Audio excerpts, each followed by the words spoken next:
This is Back to the Bible with pastor and Bible teacher Bryan Clark. Today, Bryan assures you that if you find yourself waiting on God for an answer, you're not alone, and you're not forgotten. Later in the program, Bryan will join author Kara Whitney and Back to the Bible CEO Arnie Cole to share some valuable tips to help you move forward in faith with patience. Now let's join Bryan Clark for today's inspiring message. Have you ever thought of what it would be like to be able to go back into history and knowing what we know now, go back into history and offer people some wise counsel? For example, what if you could go to the White House that evening when Abraham Lincoln was headed to the theater and say, Mr. President, I just don't think this is a good idea. I really don't think this is a good night to go to the theater. You know, maybe we should call up some folks and go bowling or something. Or maybe you could go to Pearl Harbor on that Sunday morning and say, you know, I just feel like today we need to be extra careful. And let's put our very best people on alert, and let's scramble some planes, and let's just be overly sensitive this morning. Or what if you could even go back to 9/11 and go to a few specific airports and say, you know, I just feel like today we need to be very, very cautious, and let's be careful of this, and let's watch for that. And boy, think about what wise counsel you could offer if you could go back to the past knowing the future. Think about it in terms of your own life. Wouldn't you love to be able to go back to certain points in your life and certain decisions you made that turned out to be disasters, and knowing what you now know, go back to that point in your life and choose differently? I mean, that would be significant wisdom if you could see how it all ends and make decisions accordingly. Well, the reality is we do have that made available to us because we do have a God who sees tomorrow as clearly as today and yesterday.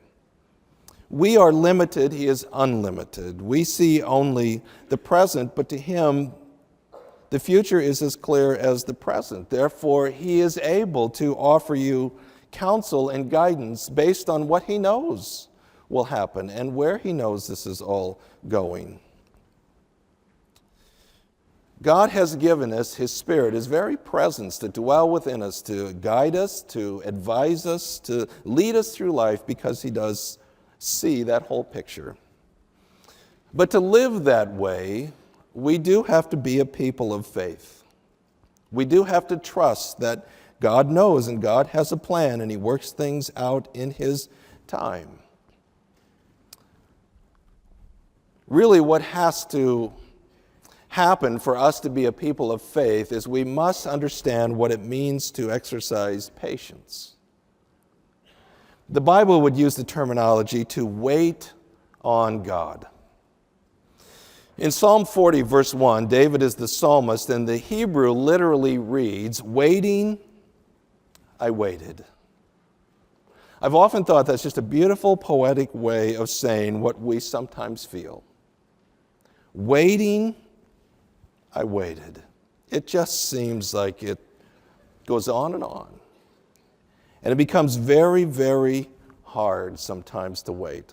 As a matter of fact, if I think of all the things that God calls me to do and be, there's maybe nothing more difficult than when God just asks me to wait. Just wait. That's not who I am. That's not how I'm wired. I don't want to wait. I want to wait. I want to fix it. I want to get it done. I want to take charge. And God says, Bryan, just wait.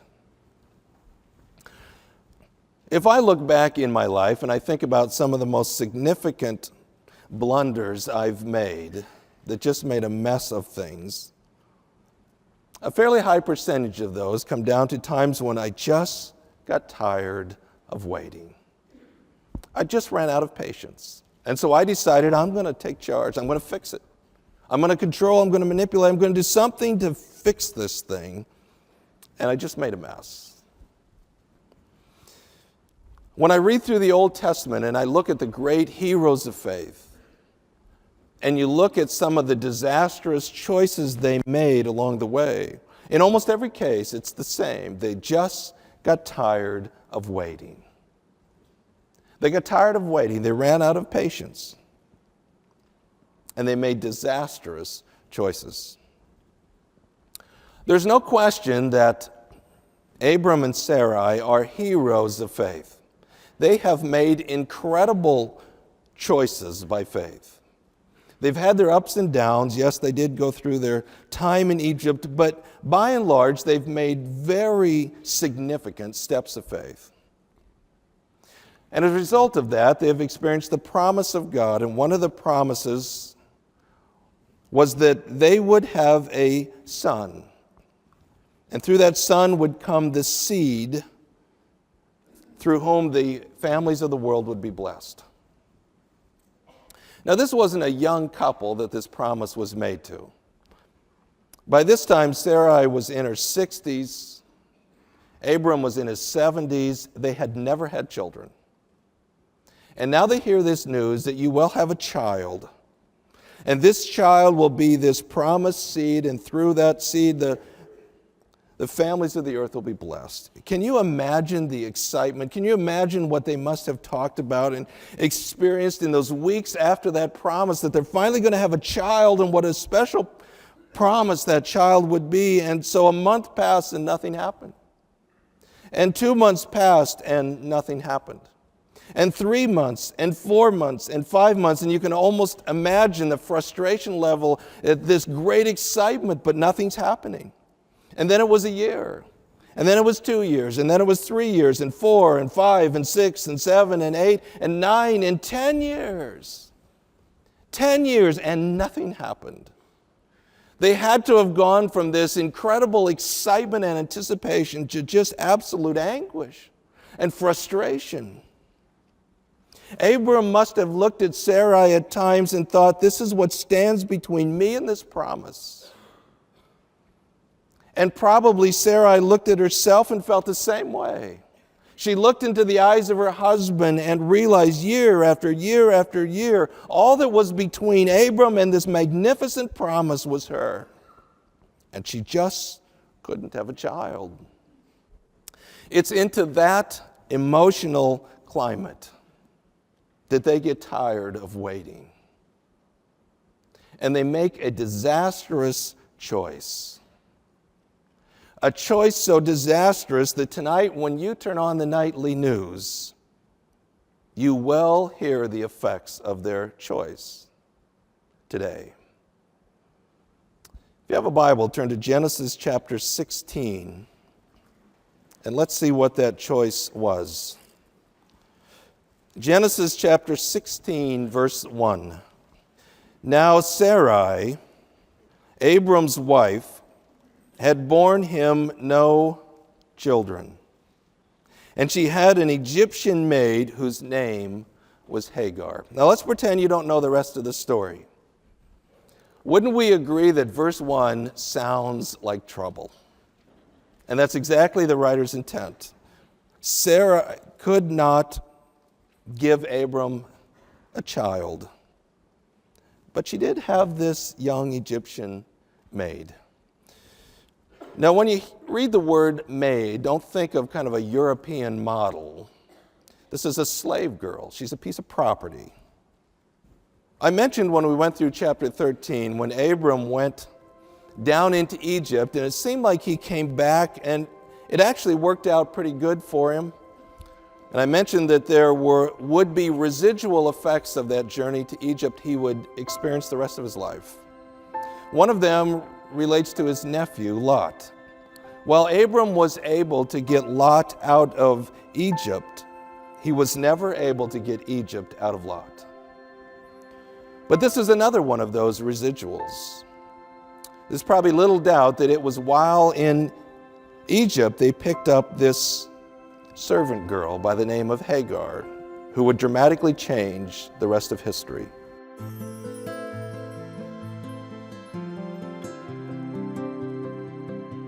We're so glad you've tuned in today. Here at Back to the Bible, our heart is to share God's Word to help you experience a closer walk with Christ and move forward in faith. So to support you along the way, we've designed a wide variety of resources, and they're available at backtothebible.org. From devotions to in-depth Bible studies, Bible reading plans, even research and stories, you'll discover what you need to strengthen you along your spiritual journey. And of course, our Back to the Bible messages with Bryan Clark are also there to listen to anytime you want. Just visit backtothebible.org. That's backtothebible.org. Now let's return to Bryan Clark with today's study from Genesis 16. So Sarai said to Abram, just before we look at what she said, it's interesting that even though Sarai has been a main player in this story, this is the first time that any recorded dialogue comes out of her mouth. In Hebrew narratives, dialogue is very important. It's always important to notice the first time anything comes out of a main character's mouth. The very first time Abram spoke, they were the words of doubt. It was a voice of doubt. Now here we are, the very first time that anything comes out of the mouth of Sarai, and it is the voice of doubt. So Sarai said to Abram, "Now behold, the Lord has prevented me from bearing children. Please go into my maid. Perhaps I shall obtain children through her." Literally, the Hebrew reads, "Perhaps I shall be sonned through her." There's no question that Sarai was thinking, this is maybe the way we can have this son of promise. Notice the first thing she says is, "Behold." When you read through this text, one of the things you see is the concept of sight is very important in this particular story. There's a great emphasis on what we see versus what God sees. What we see is limited. What we see are the circumstances, and that's exactly what Sarai says. She looks at Abram and she says, "Look, this is the way it is. I'm old, I'm barren. For whatever reason, God won't let me have children." You can hear the anger in her voice. Then maybe this is a solution. And from a human standpoint, that does make sense. She had the circumstances correct. That's what she could see. I know this may seem rather bizarre, but it's helpful to know that in the ancient Near East, it was not uncommon. That if a wife could not have a child, she may use a servant girl to have a child, and then when the child's born, it immediately becomes the wife's and not the slave girl's. Another way of saying that is this was a socially acceptable solution. But just because it was socially acceptable doesn't mean it was acceptable to God. But sometimes when we're tired of waiting and our circumstances just look the way they look to Sarai, we start to consider culturally acceptable options that are really not part of God's plan. Just imagine the emotional frame of mind that Sarai was in. From this excitement of believing she was going to have this son of promise in her old age, to just the anguish of year after year after year, the disappointment in not being able to have a child. And finally she resigns herself to the fact that this will never happen. She was so excited, and now she realized it's never going to happen. And the best I can do is offer my husband my servant girl. I mean, she must have been in unimaginable pain. And what she needed at that moment is for a godly husband to say, "Honey, I know you're hurting.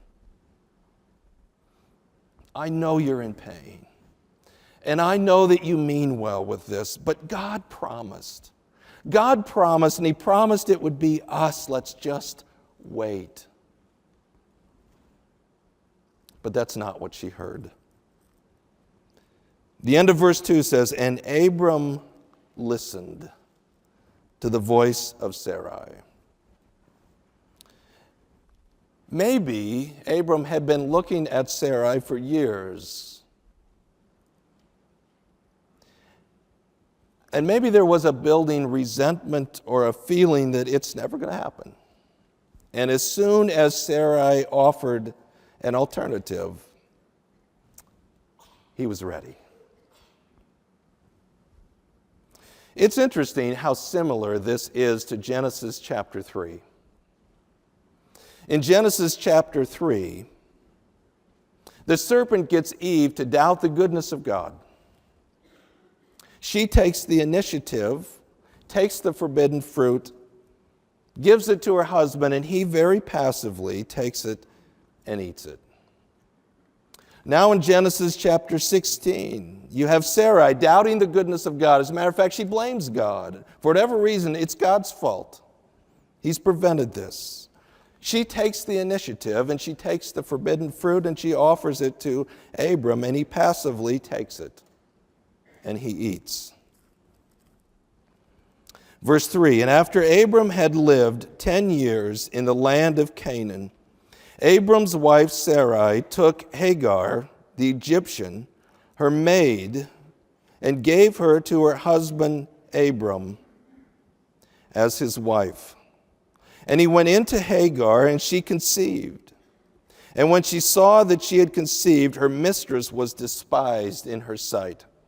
There was no longer a question who the problem was. It was Sarai. And as soon as Sarai was out of the way, then Hagar became pregnant with Abram's son. And Hagar looked at Sarai, and she despised her. There's probably a whole lot of baggage that goes with what's going on there.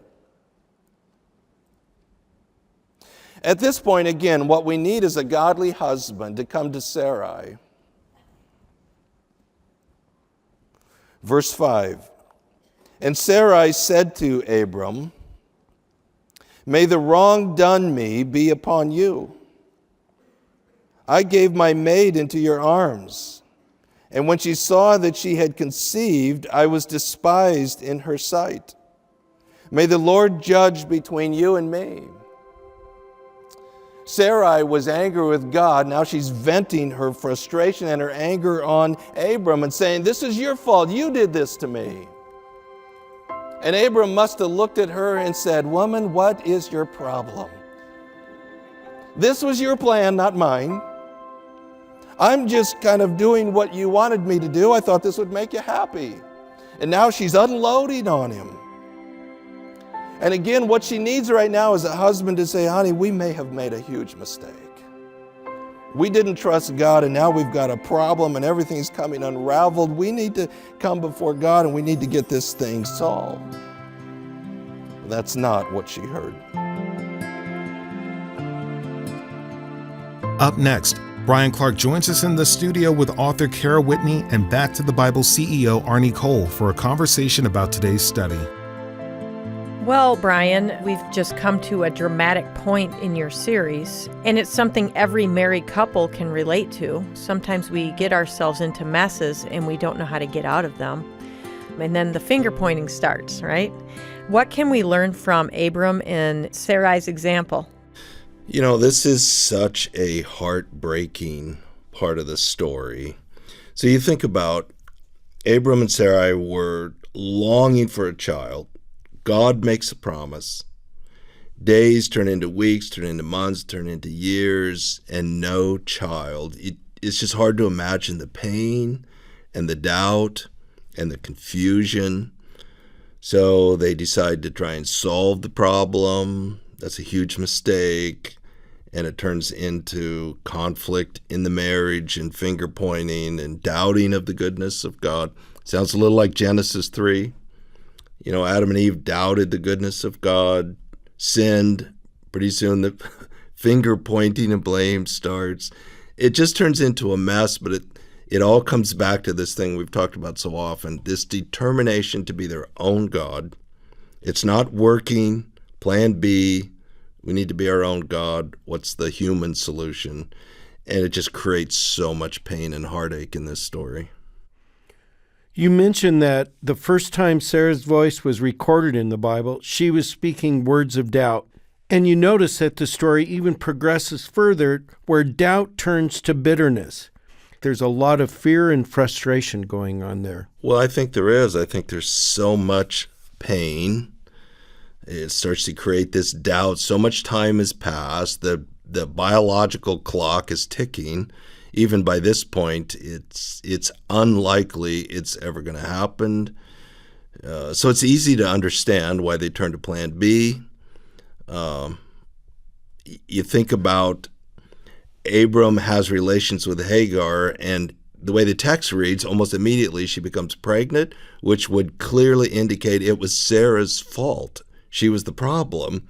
And just think about the pain and the heartache, the anger that's stirring up inside of her. I just find this a really heartbreaking story, trying to imagine the pain all these players are in. Bryan, your first teaching on this program was from Genesis, and you talked about how Satan convinced Eve that God wasn't good after all. It seems like this ploy might have been working on Sarai as well. Yeah, it's exactly the same thing. You begin to doubt the goodness of God. I mean, again, you go from the excitement, believing God tells the truth, to we're 10 years down the road and nothing has happened. Again, you think about how much pain that must have caused.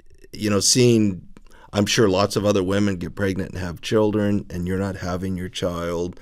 So then you start to doubt the goodness of God, and then it's just a series of bad decisions from there. It's a lot like our study in James. It's conceived in the mind, then gives birth to the action, and brings forth heartache. If we're under trial, is that a perfect time for temptation to rear its ugly head? Yeah, I think it certainly can be. Especially if we've bought into a let's make a deal theology, and I've been a really good boy, and everything's fallen apart, and I'm going through a trial, and now I feel like God didn't keep his promise, God's not good, God's not faithful, I can't trust him.